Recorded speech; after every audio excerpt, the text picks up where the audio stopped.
Well, I can't think we can't ignore the physiology of it Mm-hmm. as well. So, the depression actually affects your health. Mm-hmm. The nerve pathways become dulled, and Mm-hmm. um, so we can't ignore that it's affecting you physically. Yes. So, depression is so self care Mm-hmm. is really a part of taking care of your physical body. Yep.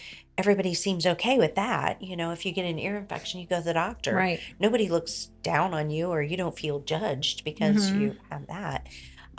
So I think we need to look at depression the same way, and Mm-hmm. anxiety, that self-care is literally can be one of the medical tools to Yep. fix a physiological issue. Yeah.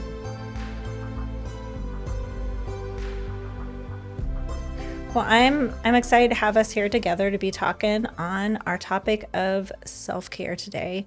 Thanks for joining us, Militia and Taylor. So I think this is going to be a fun conversation. When you guys think about the topic of self-care, what are some words that just kind of flood to your mind? What are words that you kind of think of, positive or negative? Mm.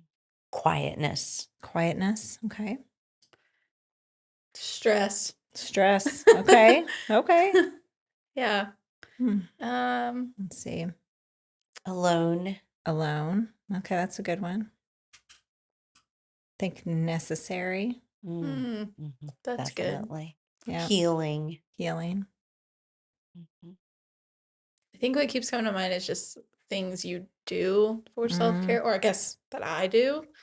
Um, we talked about it. mm-hmm. But journaling, I do Mm-hmm. that a lot for self-care, but that's Yeah. something that came to mind. Yeah.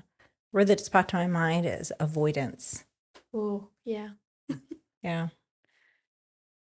That's kind of where I go with the aloneness. Mm-hmm. When you get away from everything, Yeah.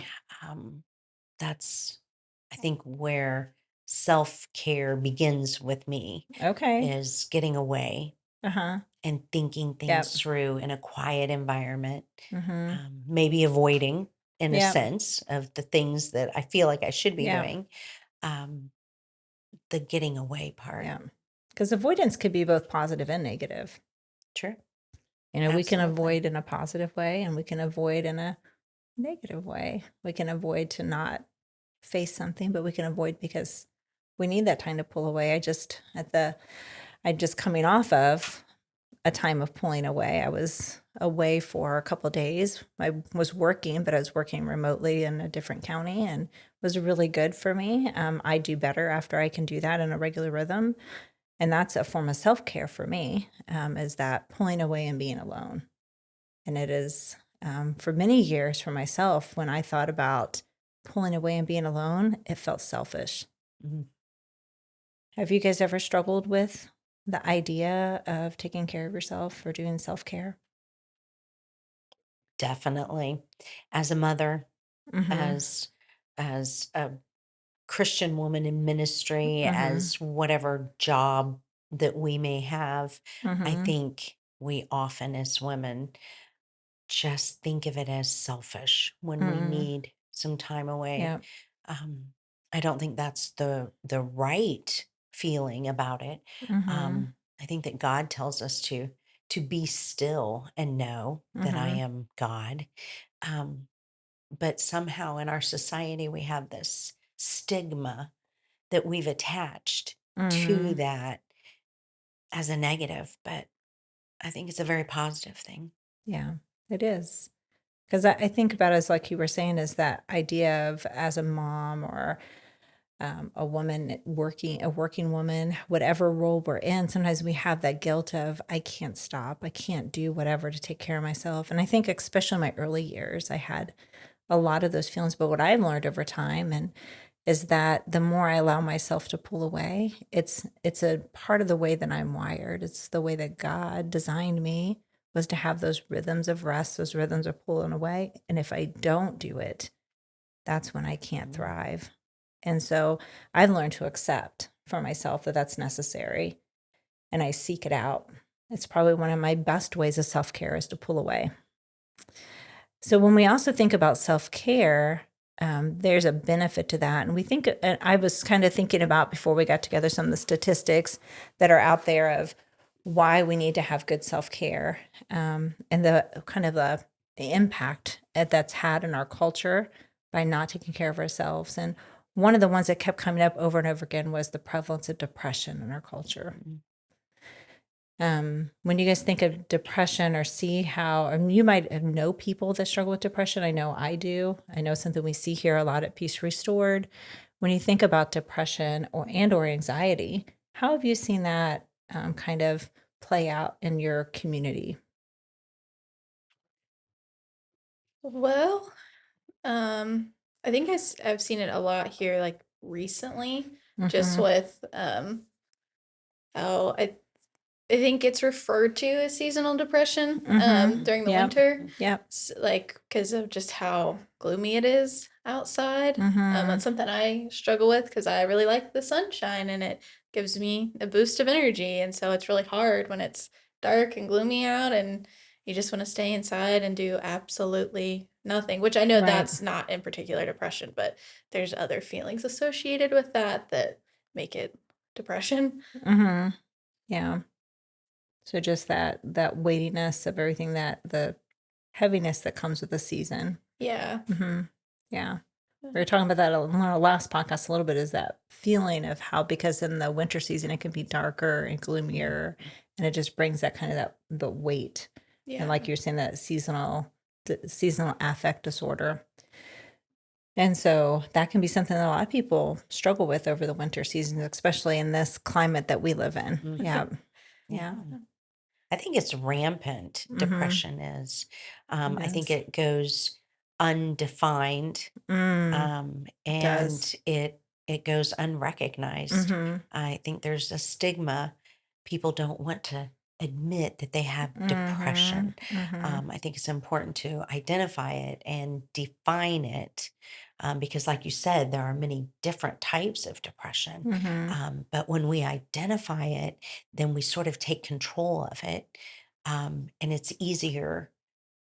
It's not easy to come out of it, but it's No. easier to find a Mm-hmm. solution then, Yep. because we've identified the problem, Exactly. um, and given it a name. It's okay to Mm-hmm. say, I have depression, or, Right. and then I think you mentioned anxiety along with that, boy, they just come hand in hand. Mm-hmm. Because if you can't get out of the depression, then you get anxious about not being Mm. able to get out of the depression. And Yeah, um, so it's a vicious cycle for sure. And it is rampant it in is. our society. It is. I think the stat is that since 2020, the rates on depression have tripled. Oh, Wow. And so we think about, what we knew just 3 years ago with depression.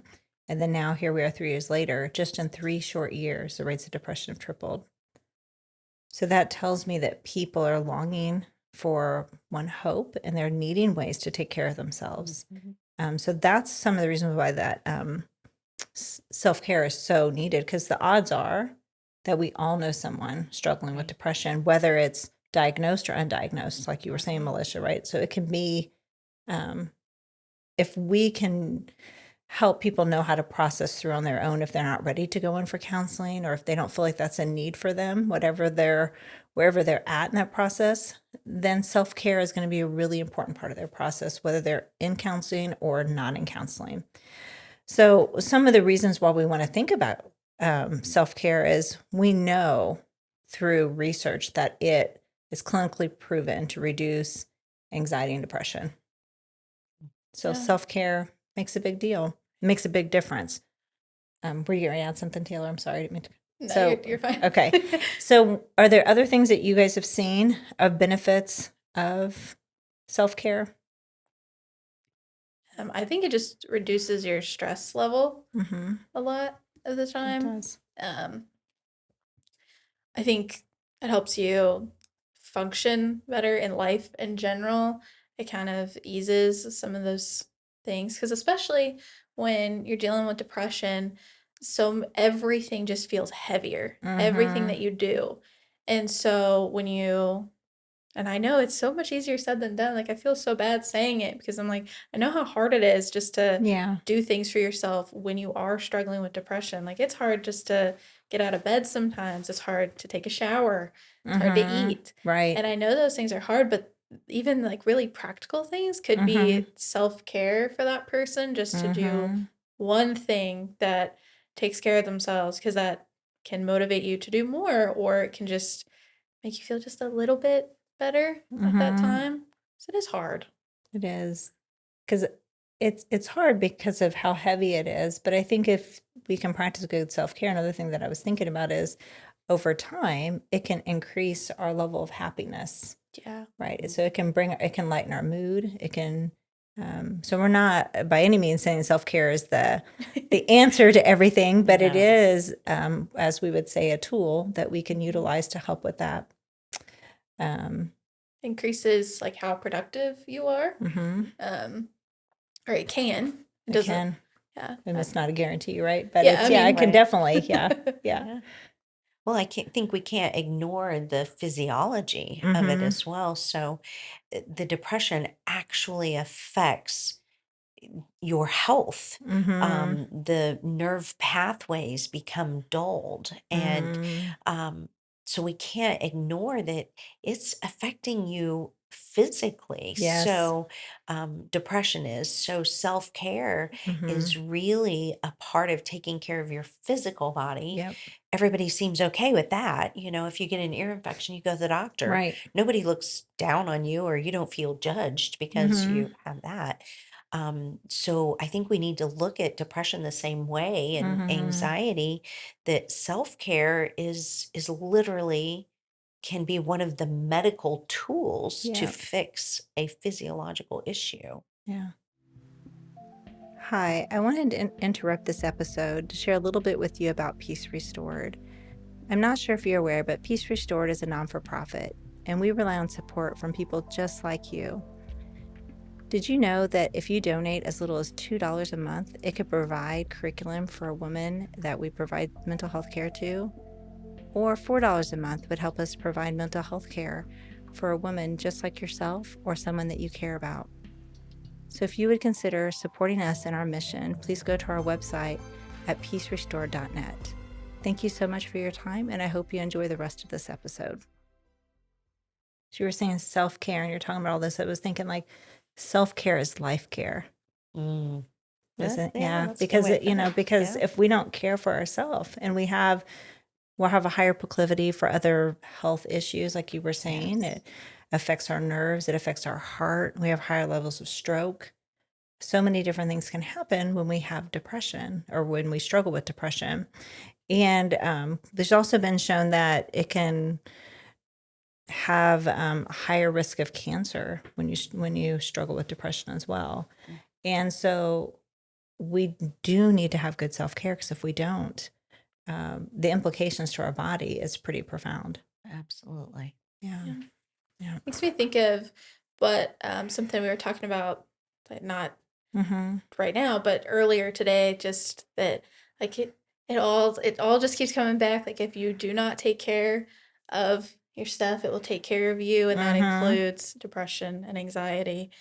And it just Absolutely. you talking about the medical aspect of that is what made me think about that, because your Mm-hmm. body will respond. It will. Yeah. It can only fake it for so long. Yeah. Yeah. Your body is gonna. There's a book, as your body keeps the score, That's what was popping in my and head. yeah, Yeah. and so it's that when we've been through something, the body is going to remember that, and it's going to respond accordingly. And so that's why we have to do things like we were talking about on the previous episode about managing our losses and grief and working through that. But also, like we're talking about on this one, is having good self-care practices, because if we do that, it's going to affect us holistically. So when we think about self-care, we've already mentioned that it's going to help us take care of our physical and our psychological health. But what are some other things that we can kind of think of that it's going to help us from taking care of our body as a whole? So we think about our physical body, our psychological self. What are some other things that you two know of that it's going to help? I think spiritually, we Mm-hmm. cannot separate the Nope. spiritual part of us. And when we ignore the spiritual part, it also comes with Yeah. ramifications. And we see that in oftentimes mental health. Um, there, God says that He has created us to know Him. And when we don't, we feel separated, and Yeah. we don't even understand that separation.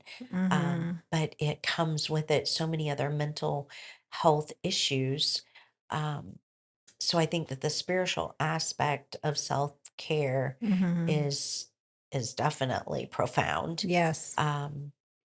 To recognize that it is, um, now I kind of hate to say a spiritual issue, because that's where I think some of the dogma in religious circles has come. Yeah. Well, oh, you're depressed, so it's therefore a spiritual issue. Right. You're not Right. right with God, Right. or and I think that's where we've really done a disservice to Yeah. women, because it's so much more.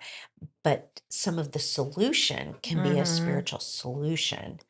Yep. Um, I think that's really good, Melissa, that, we have to be careful not to be so worried about the letter of the law, if you will. And like, I just got to do this thing because it's the legalistic thing to do. But there is huge, if we think about just from a research standpoint, there is research that gives evidence to the practice of practicing faith, of our tenets of faith, of meditation, of prayer. Those things really can affect us, and they're good self-care practices. And so when we build those back in, we are taking care of ourselves. But I think it's important to make sure, as you were saying, how do we manage that well? And how do we do that in the appropriate form? Because if we do anything just because it's a rule or a letter of the law, we're not getting the full benefit out of it. I can think about now there's many things that we can do, right? If we wake up every day and we just like, I have to, I don't know, I'm trying to think of a good example. I have to drink coffee every morning. Right. But you don't, but it's not always right the best for you. And so it's trying to figure out, how do I do that within the confines of what's good for me, what's right. It's not just doing it because it's required of you. So people require stuff of us all the time. It may not be the best thing for us. right. Yeah. And you and I were discussing having a passion for what we're doing. I think that's what fits here, is that if you are finding a way to do self-care just because it's supposed to, this supposedly will help me, without that passion of understanding what's going on, again, the solution is kind of a moving target, because you're doing things because you go to church, so you put on a happy face. I have to look this way, Yeah. instead of, I have to heal, Yeah. and then the happy face comes. Yeah. So we get that all We do. We kind get of it backwards. conflicted in Yeah. there. Yeah. Because if we're so worried about the appearance or the facade, or doing what's considered expected of us, we can really miss out on the journey, the healing, and how do we have good self-care and all of that. And so I think those are all good things for us to kind of think about, is how do we sit in a place where we can really heal well as a culture, as an individual, but also at the same time, how do we find good self-care practices in that? That's yes. That's funny. So when you mentioned the journey, that's something I feel like the Lord has brought to my mind. But just to like enjoy the journey, or like it's such a cheesy saying, but like trust the process. And I think Yes. one of the things that he's teaching me to do in that season, because I'm very much the type of person, I look forward to the next thing. I'm always trying to find the next thing, but like it's okay to be in the space you're in, and then to find those regular rhythms of just the things that kind of balance you, which I think is a big part of self-care. It can just, it adds a lot of balance to your life. Like I forget to eat sometimes. I don't sleep very well, and so like creating regular rhythms to make sure I'm doing those things is a form of self-care for me, and also does create a good balance of good things to do.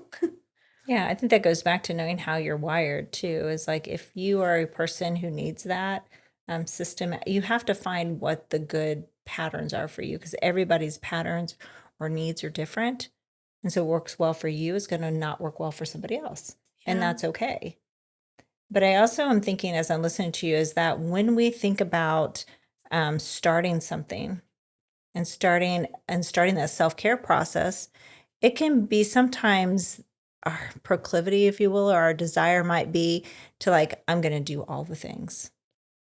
I'm going to go from 0 to 1,000. I'm going to do every self-care technique that there is Today. today before 1 p.m. Right. And I got up at 8. It's happening. And then when 1 p.m. rolls around, what happens? Oh, you feel bad. Yeah, probably, right? Because Yeah. more than likely you didn't get them all done. Yeah. Failure. I know Yeah. you are a failure. Look at you. Why bother? It's just- Vicious cycle. It's like, why even try? See, self-care doesn't work. Yeah. Have you guys ever been tempted to try to do all the things? I mean, I might have been that person. Maybe, possibly. No, I've never experienced it. No, that's good. I'm glad. There's at least one of us who are good and Are we better. sure we're all being honest? Sure. I mean, Militia is pretty, she's pretty amazing. She really is. But yeah, I know I've fallen into that where it's like, I'm just like, Sure. I need to get these things done. I need to take care of myself. I need to do this, this, and this. And I have this huge list and it's almost like the list of self-care is so overwhelming that I can't even do the self-care, because the self-care now has become a burden to do the self-care. Yeah. It's just another thing on the list. Nothing. Yeah. So instead of feeling like self-care, it feels like a weight. Yeah. Well, then I think people sometimes do that because they feel like I don't have enough time to do this any other day. Like I can't add this to a whole day, so I'm gonna dedicate this period of time to do it that they think they have maybe, and it's like that's not how self-care works. Yeah. So I think that when we start self-care, we should start small. Yeah. It's okay. Like if your self-care item is, let's just say, going for a walk, you might start with going for a walk 1 day a week instead of 7 or 3 times in 1 day, whatever your over the top answer is. Some of us are more over the top than others. We won't name names, but anyways, so we have to pick a small step, because with small step, we're going to see small success. And with small success, we build bigger success. And the more we do that, the easier self-care will become. Yeah. It's also when you do the small steps and then you see yourself doing them, like those little victories just help you keep going. They do. Sure. Yeah. Yeah. Can either of you think of a time where you've seen success in self-care, where you've taken like a small step? What's a small step you've taken that's been like, okay, this has really been a big thing for me? Being a naturopathic practitioner, I spend an hour and a half with a client the first time I see them. And we do a lot of talking, a lot of testing. And I have never once completed, or had never, all of my own questionnaires, or never have I gone through my whole appointment with myself. And I realized I was not in a good place health wise a year or so ago. And I kept thinking, I know what to do to fix this. But I really didn't take the time to sit down and pinpoint and really write up a protocol and devise a plan. And I did fall of last year.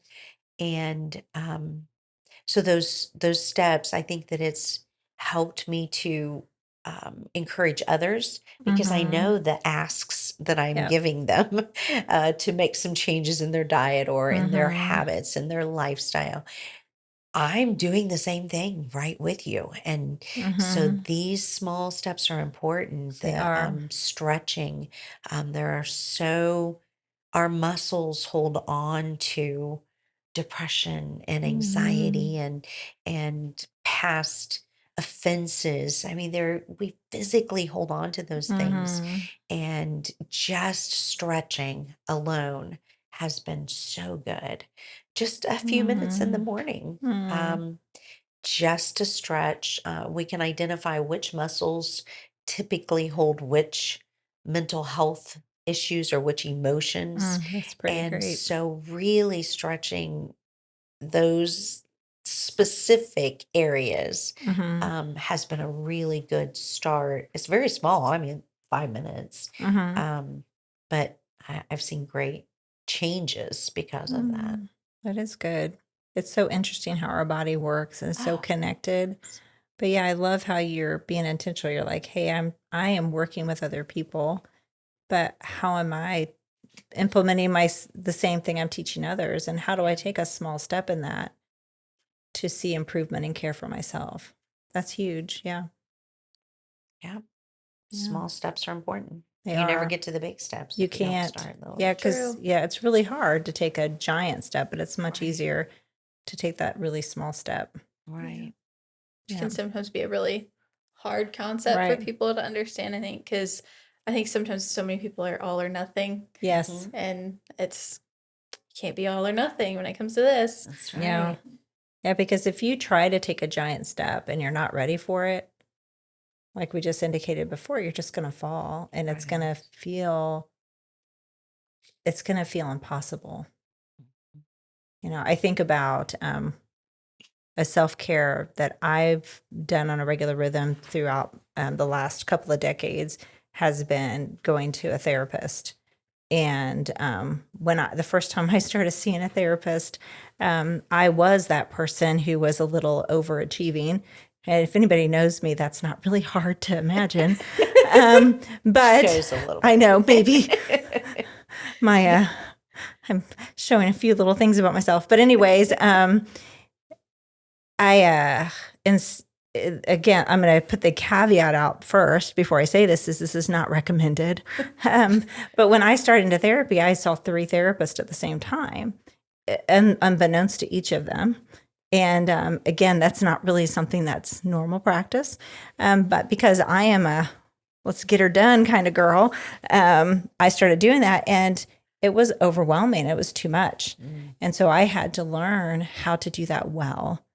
And, and how to slow down and how to say, I need to find what's best for me in this season. And it's okay if it's not all done in a week, because surprisingly, it couldn't all be done in a week. But I had to enjoy the process, so to speak, and be able to just be present in it. And that was one of the things I had to learn from the self-care side was it's okay that it's not as quick as I want it to be. Seasons, Yeah. cycles, Yeah. phases. Mm-hmm. Yeah, everything is set up on a Yeah. season, and yet sometimes we think, I'm just going to do it all now. Yeah. Yep. Well, Yeah. no, we have to do this for this season, and Yeah. then you'll see it a little differently Yeah. after you get through this season of life Yeah. and make new changes the next Mm-hmm. season. We sometimes just want to push through it really fast. Yeah. As you were talking, Melissa, it made me think of, and this is going to date me a little bit, but the rotary phones. Uh-huh. And when you would, you put your finger in the little thing and you'd push the number back, and you're supposed to release the dial and it would go backwards, right? Well, if you'd get impatient, you'd put your finger in and then you try to force it back really fast. And what that would do often is it would mess up the dialing, right? I won't tell you how many times I did that as a young person, but I did do it, which is why I know about it. And so, but I mean, it's a good picture, right? Of that's what we do in life. We have this thing and this dial, it's supposed to move at the pace that it's designed to move at. It has a designed pace. And we want to force it to move at the pace that we think is fitting to us. And it gets stuck and it rejects that forced movement. And that's what happens often in our world when we do that too.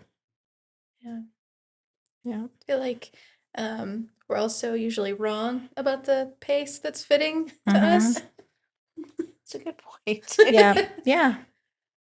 We do. There's it kind of, again, it takes me back to that picture of the phone, right? Because the designer of that phone knew the pace that dial had to move, just like our designer knew the pace at which we have to move. And if we listen to that wisdom, we're going to be able to walk through our self-care in a proper way. That is so contrary to what we hear in society. Mm-hmm. Yeah. You don't ever hear that, and I think that is an area in which our community, to make it even more local, Mm-hmm. is breaking down. That we're not willing to slow down and take the time that things were meant to be. Mm-hmm. Yeah, we live in a very fast-paced culture. We do. Yeah. So I was reviewing some of our notes, and this really talks about that we have basically 8 areas of wellness. I was trying to count real quick, make sure I wrote all 8 down. But they're emotional, spiritual. We've kind of touched on all these: intellectual, physical, environmental, financial, and occupational. So these are areas that we can practice wellness in. And so often we think of wellness or self-care, we go to our emotional and our physical. But when we look at this list, and we talked about spiritual too, that's the other one that we kind of tack on. But overall, we don't really think about most of these as areas that we need to practice self-care or wellness in. And so I would encourage, us to kind of think about that list in a way that how can we maybe stop in these different 8 areas and practice self-care, or as they put it here, wellness. I think if we think about even like our finances, that might not be something we would normally go, Self-care. self-care or finances. So most people might go spend money. But if we think Yeah. about a wellness part of that, Mhm. if we're thinking about that, what would be something you guys might think of in the wellness aspect of finances? Well, definitely budgeting. Creating a Budgeting. budget. Mm-hmm. Yeah. And then making a plan to stick to your budget. Okay. Yeah. Maybe it's allocated in your budget dollars for self-care. Like Right. maybe Yeah. for you, it's therapy or getting a massage or going to see someone for some medical, I don't know, whatever that is. Maybe it's in your budget. You're allocating money to do that. Yeah. I don't know. Then it's a priority because you're putting Mhm. money toward it. Right. Yeah. So, yeah, I Yeah. can see how that would be the case. Yeah. I think also with finances, it could be maybe through the wellness side of that, it could be like looking forward. What are goals that I have that I want to achieve? Maybe it's retirement. Maybe it's investing in something. Maybe it's pouring into a ministry, or what is it that is your heartbeat? And so that could be another part of self-care, because there's these desires that we have in our heart that we don't get to meet because we don't stop and think about them and put a plan. And that covers all areas of our physical being, our wellness, if you will, that we're kind of talking about. Well, and if you think the amount of stress that finances cause, that's huge. Yeah, And it's what very heavy burden. it is. If you live somewhere that you feel causes stress and anxiety, you're not happy where you live, but you don't have the money to move, then maybe a good step for self-care is to start putting a little bit of money away. So I know this isn't where I want to live right Right. now, but I have my little envelope or I have Yep. this and I have a Right. plan. I'm making So efforts to good. get me out of here. Yeah, that's so good, because then it brings hope, right? Like, Right.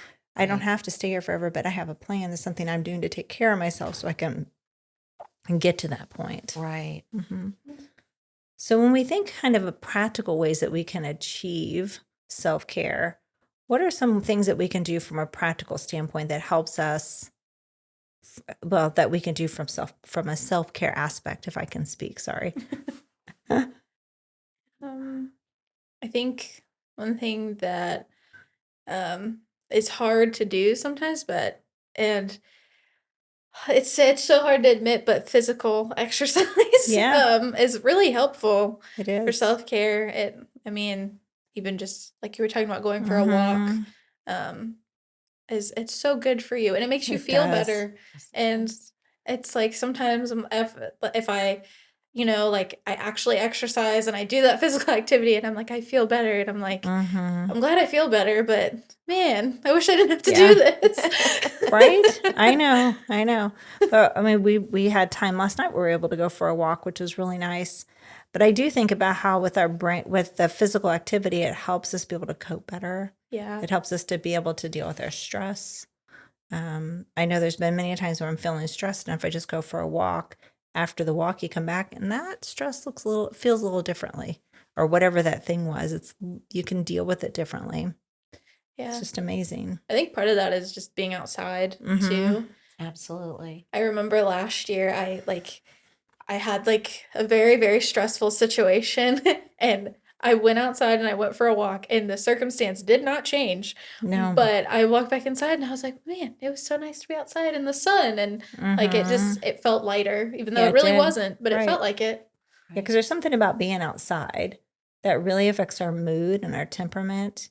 And I think it connects us with nature and with God in a deeper way. And it allows us just to, I don't know, feel at peace. It does. And it's even measurable. We can look at the rhythms of the heart and the blood Mm-hmm. vessels and all of this. And when we take our shoes off and we stand on the ground, now one of my dearest friends thinks this is very quacky. Oh, But we cannot ignore the benefit of grounding, of mm-hmm. standing with Yeah. our feet in the grass on the ground, literally settles Mm-hmm. our heart. Yeah, And we do have physical results we do. from being indoors all the time. Mm-hmm. Many things, the lighting, the air, Mm-hmm. I could talk all day about this, but I won't. So, but getting outside, literally the sun, or even if there's no sun, it's still the rays are there. We Mm-hmm. can, there's so many spectrums in the light. And this is why I use light therapy in Mm-hmm. my practice, because of the different spectrums that are beneficial to Yeah. us. So we can't ignore the benefit to self or mental health, physical health, just our whole outlook to be able to be outside just a little bit. Yeah, Yeah. there's a book called The Depression Cure that talks about the Mm, benefits of light therapy and how getting out to walk and the implications of all these steps of how you can basically invoke self care and how it changes the rhythm of depression, yeah, how it can really help us absolutely. heal through that. It's a really interesting book written by I believe he has a doctorate in psychology, and he did this at his university, and they actually did a case study and implemented it. And I Mm, just really enjoyed reading through and seeing how just these small steps, as we keep talking about, and he even talks about you just take one or two at a time. You just start small, and as you start to kind of stack these on each other, you will see um, more of a longer lasting effect on the mm, body. And so it's kind of some of the same things absolutely. you were talking about. Absolutely. Yeah. Standing in the sunshine and taking a deep Mm-hmm. breath, if that's all you can do that day, that has profound It effects. does. Mm-hmm. It's well worth the few minutes Mm-hmm. or even seconds if you can just go out Yeah. on the porch Yeah. and breathe deeply in the sunshine. Mm-hmm. There are many, many benefits. Yeah. So, in addition to being outdoors, we think about what we eat and what we take in from a nutrition standpoint. If we don't have good nutrition, which is a great way of good self care, Right. sometimes we can think of self care with food as eating some chocolate cake. Um, but while that may taste good for a few minutes, Right. it may not be the best way to care for ourselves And so, Melissa, especially you thinking about from the nutrition standpoint, because that's, you know, a lot from the naturopathic and nutrition standpoint of how we take care of our bodies. Are there things that you would encourage people to think about from the nutritional side? Absolutely. The process of digestion is something that we have really stopped considering, I think, as a Mm-hmm. society. Mm-hmm. We think of eating just to survive, or it may be other coping skills, but um, instead, digestion and actually using and assimilating everything that we put into our body. Mm, When we think of it that way, and we look at that chocolate cake, like you said, how is my body going to assimilate that? And what is that going to affect? And you start seeing the emptiness of the things that we eat, that it mm, really is, it keeps us from starvation, but it does right. nothing to nourish. Nourish. Mm-hmm. Um, and I used to say that um, our food is not, I'm trying to be careful, um, not necessarily politically correct, but our food used to just be not real healthy anymore. It Mm, wasn't prepared in a healthy mm-hmm. manner. But I think we've even kind of gone a little off that to where I feel like our food is destroying us. It's not just Mm, not nourishing, but it's actually hurting us. mm-hmm. And that in and of itself can bring some anxiety. I know I have people that, I want to make these healthy changes, but then I go to the grocery store. Do I pay Yeah. 3 times as much for organic, or do I just eat the regular? Or, oh, I heard that this comes from this country. I have to buy Yeah. the avocados that only come from this country because those have pesticides. And so I think that Yeah. is Satan's way of overwhelming us. Yeah. Um, and my advice then is to start small. Yeah. Do what you can do, Right. and ask God to help you know which is better for you and which is not. And no, you don't have to pay 3 times the price for organic. I mean, that phrase, that word has been purchased. Mm, And so it no longer means what we think of as organic. mm-hmm. Um, so there are so many things that we can do in our health regimen Yeah. that says, I am taking care of my body and I'm going to make the best choice I can with what I have. I don't have a full farm on my property, so I am going to have to go to the grocery Right. store. But I can go to the grocery store and I can make good choices, and I can feel good that I am not only caring for my family, but probably we're cooking for someone else too, or Mm-hmm. providing the food for them. And so that in and of itself kind of combats some of the seasonal depression maybe too, Mm, that we're making good food choices and we're nourishing our bodies and helping our brains to be strong so that yeah. our emotions then are strong as well. Yeah. So when we focus on getting good nutrition in, however we can do that, right? So like you said, it could be on the different qualities of food we buy, the different types, but making sure we're getting good nutrition in instead of focusing on the Mhm. processed foods, the foods that have Right. things in it that aren't healthy for us. Right. We can, you know, make small choices. You know, maybe if you buy potato chips normally every week and that's your main side dish, maybe this week you get rid of the potato chips and you replace it with, or maybe one day you don't eat potato chips and you replace one day with a Popcorn. vegetable or I mean, popcorn if you just or have to have something salty. right. So yeah. Sure. So something, right? Or Right. if you can eat a fruit or, you know, whatever, like Right. something small that you can change. It doesn't have to be all or nothing, like Taylor mentioned earlier. It can be small changes over time. Right. So I also think the other thing that we kind of, I don't know, struggle with, maybe is a good word in our culture today, is from a self-care standpoint, is getting a good rhythm of rest. Um, I think whether we're busy or we're full of the anxiety or, you know, or struggle with depression, we have anxious thoughts, whatever it may be, it can be hard sometimes for our brains to calm down at night and let us get some good rest. So, when you guys think about rhythms of sleep, what are some ways that we can maybe help somebody find that as a good self care practice? Well, I really struggle with sleep.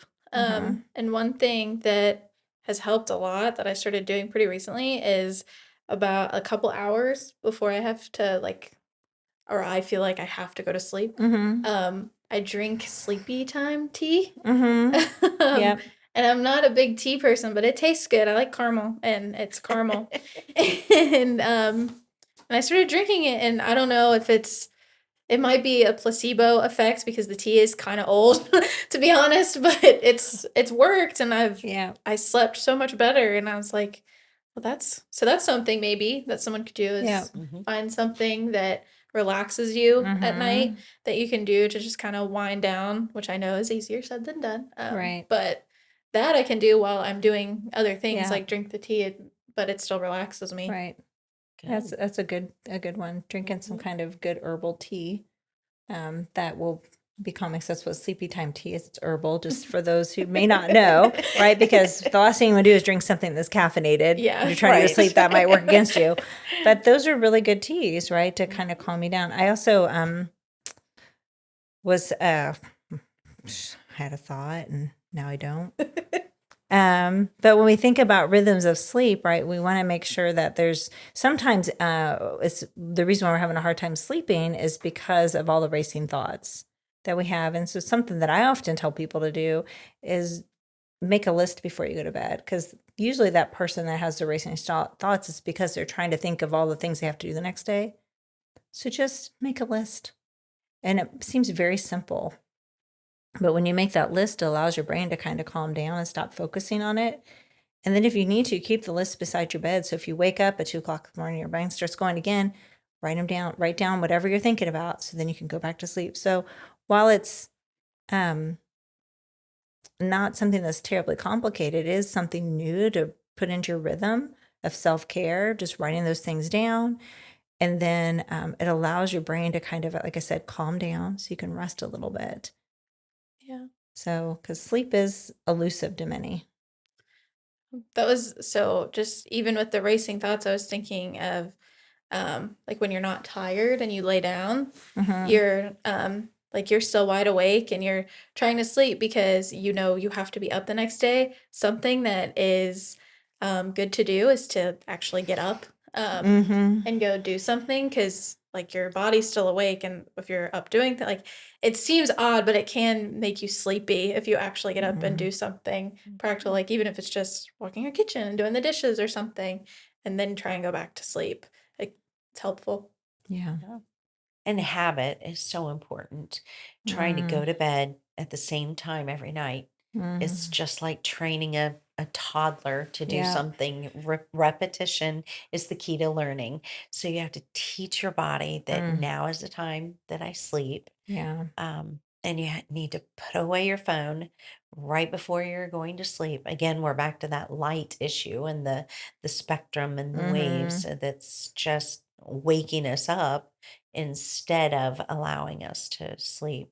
Mm-hmm. And then I have another Yeah. really quirky here, but on our ears, our physical ear, there are 200 different, excuse me, nerve pathways represented. And the insomnia spot is right up here in your ear.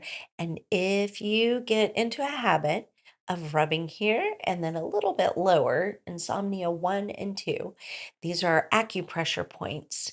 And about if you choose 10 o'clock or at 11 o'clock, okay, I'm going to start Mm, telling my nervous system that I'm slowing down. And you'll mm, find now we can actually seed it and put little beads on there that would cause pressure to stay there. But you don't even have to do that. mm. Just an Hmm. amazing anything dealing with the nervous system. Yeah. We can treat it through the ears. That's kind of amazing. Kind of weird, Yeah. but I very know. effective. Our human bodies are so It is. Yeah. amazingly made. Yes, absolutely. Yeah. So that's called auricular therapy. If somebody Okay. wants to look that up, Okay. very It interesting. is. I remember Yeah. you telling me about that. It was I'd never heard of it before until you told me. I thought, Yeah. oh, that's a lot to a lot to kind of learn about and It to see how our is, bodies really interact together because we are a holistic being and right? everything kind of works together. So, yeah. It does. So, I mean, this has been really good for us to be thinking about self-care today and just really having this good conversation on how can we care well for ourselves in this process. And I just really wanted to end it on that topic of meditation. Because to me, meditation is something that's near and dear to my heart. And because when I think of meditation, I think of spiritual practices. And when I think of spiritual practices, I think of my faith, which is, Christianity and the Bible. And so when I think of that, that's a place where when I stay in that regular rhythm and I can make sure I'm taking time to pray and read my Bible on a on a regular rhythm, it does affect me. And as I said earlier, there's a strong correlation, through from studies of how faith really does affect our mental health. And so when you guys think of meditation, what are some things that come up for you that you found under that kind of that umbrella of meditation for self-care that you found helpful? Diaphragmatic breathing. Okay. We don't breathe well. We don't. We don't breathe deeply as a whole. Mm-hmm. Um, and learning to focus on our breathing. Is it coming from Mm-hmm. the diaphragm? Is it Yeah. coming just from the shoulders? And when we are meditating, you're really thinking of those bodily processes that are going on. You're hearing your heartbeat. You're Mm-hmm. hearing the blood being pushed through your veins. And what a beautiful time to just, for me, to praise God for the amazing bodies that we have. And it just kind of slows me Mm-hmm. down. It relaxes, focusing on hearing the breath, the oxygen, the lungs swelling. Mm-hmm. So that part of meditation and the deep breathing, I think, is a very important part of self-care. Yeah, that is good. Yeah. I'm I mean, I do deep breathing, but I think more when I think of meditation, I think of reading scripture, like you. And that's something that I really struggle to do because I like doing it in the morning, and Mm-hmm. I used to get up at the very last minute, and I've learned to not do that as often, and I try to get up a little bit earlier. I don't get up a ton earlier, but a little bit earlier just to have that like time, even if it's just 10 minutes. It's very Mm-hmm. grounding Mm. and helpful to start the day that way. Mm-hmm. Yeah, it's good for us to have these different ways to care for ourselves, whether it is through practiced rhythmatic breathing. There's all kinds of breathing techniques that we can do, which is so healthy for us. It's taking time to just be still. I don't think that's something we talk about and do well in our culture. It's being still and just not letting everything distract us, turning off all the distractions. We may not think of that as self care, but it definitely is. We weren't made to be in a culture of noise all the time. And so just being still and being quiet. And then, like we talked about, meditating and reflecting on scripture, prayer. And maybe that's when we journal, which we talked about earlier. There's all kinds of things we can bring into our self care. And it could also be during our meditation, we could be walking. So Yeah. we can combine many of the things we talked about today as kind of layered self care.